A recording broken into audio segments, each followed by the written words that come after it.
Hi everyone, my name is Jay and I am not a Sims builder, but I did build this. Let me show you how. So from the title of the video, you will probably gather that I am a fan of Stardew Valley. I play a lot on Twitch and I decided to recently get back into playing Sims. The problem is that I get bored too easy and I have never really made a forever save for my Sims. I don't really put too much effort into my builds, so this is where I decided to merge my two loves and create a series that I have dubbed SimDew Valley. Recently, I tried and failed to build Marnie's ranch on stream, so this time I decided maybe I needed to take the pressure off myself, give myself a little bit of an easier task, and make this as easy as possible while we're building up our build skills. So what build is easier for an NPC resident home than Pam's trailer? Let's take a look. Okay, so this is the blueprint for the outside. It looks easy, to be honest. I think I will do a good job on it. The problem is making the inside match the outside, because I know what you're thinking. Truly, I do, because I was thinking the exact same thing. But if you look at the reference that Mr. Concerned Ape made with his bare hands, then you will see that I am not only a little bit fucked, I am a little bit fucked. So we have to go back to the drawing board here. I was on call at this point with my sister who plays The Sims and has all the packs. So to me, she is God. And to her, I am a lowly ant begging for crumbs. She tells me, why don't you just use the curved wall feature? Sorry, a what? Did you know that there is a curved wall feature? Anyways, I used the curved wall feature with some difficulty. Finally, I managed to make it work for me. Then I got to work on the outside. As you can see, the wheels are in the air, which, contrary to popular belief, isn't where they're actually supposed to be. But I put a pin in that because I thought, hey, I reckon some foliage will hide this no problem, and I was right, kind of.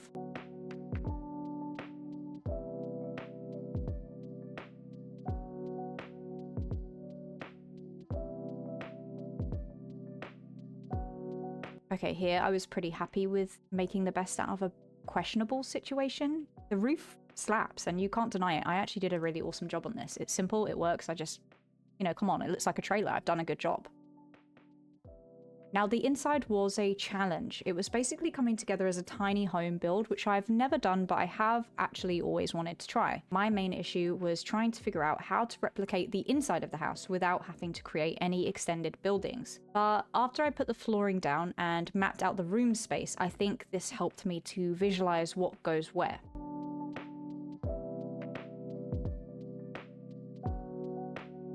Then I managed to get rid of the janky ass floating wheels and change them so that they were now fully on the ground.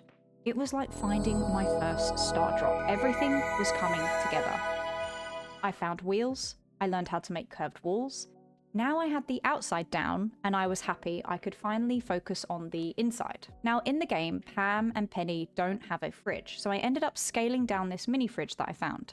All of the mods I have linked down in the description bar, by the way. I would highly recommend it. This build would not be possible for me if I didn't have those customizable contents, as I only have the base game and 2 packs. So mods and CCs are like my bread and butter here. And I have only recently started to get into these, and man, they are a field mine. There are so many out there. Okay, so I had to get a little bit creative here. In Stardew, there is this kind of breakfast table with sofas, but I was running low on space for the inside of the trailer, so I actually ended up settling with some wooden chairs, which I do think fit the vibe, to be honest. And then Penny's room was a bit of a challenge because of the size too, so I had to sacrifice her desk and her full bookshelf and just made things a little bit smaller and a little bit cozier, which I do think works for this space.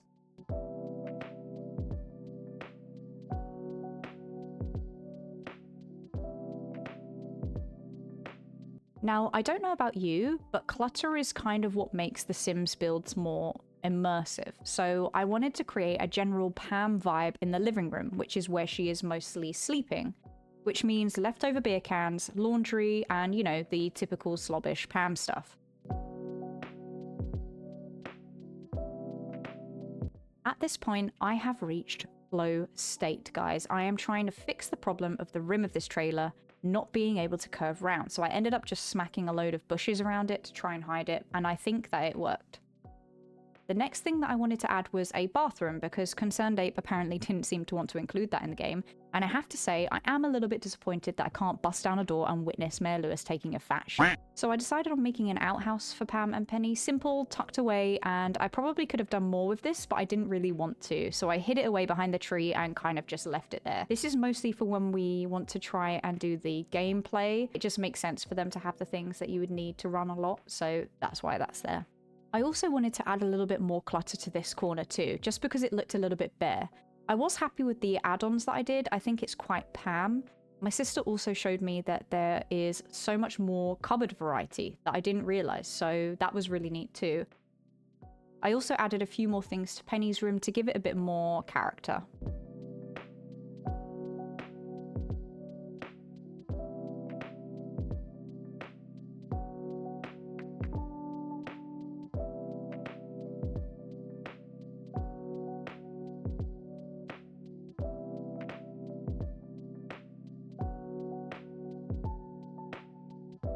Then, my favourite part, making Penny and Pam.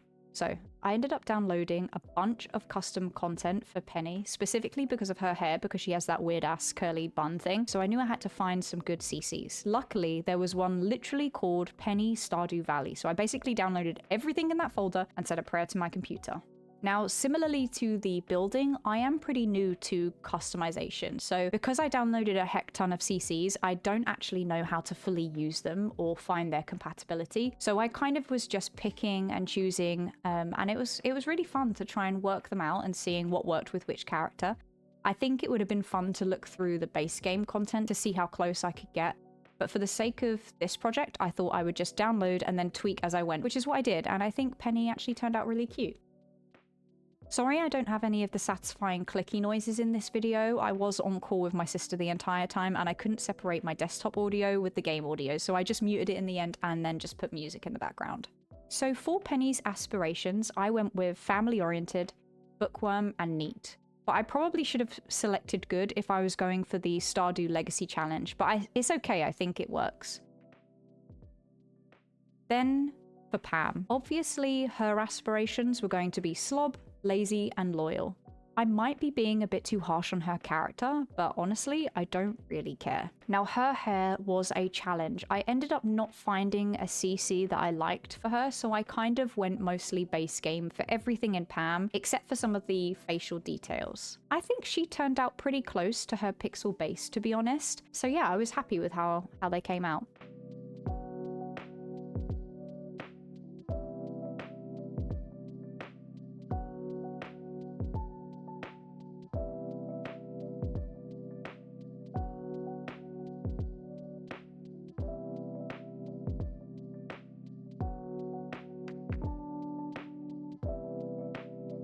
So I think it turned out pretty well, but please let me know what you guys think. I'm always open to tips and suggestions, and I aim to get all of the builds and NPCs done into the game so I can actually start my first Legacy Challenge, which is something that I have never done before. So I'm quite excited to do that. If you'd like to follow me along, consider dropping me a follow. I also stream my progress on Twitch, and I do post the occasional thing onto TikTok as well. I am pretty new to coming back to Twitch. I started up again in January, and the support and the community that we've started to build on there has been phenomenal. And I wouldn't keep posting videos or trying to make content if it wasn't for everybody that's sort of cheering me along and doing the same. So I really appreciate that. And if you want to become part of the journey as well, we have a Discord, and I would love to see your own Sims builds in there too. I am excited for this new refresh journey that I'm going on, and I hope that you will be part of it too. Anyways, I hope to see you in the next one. Bye!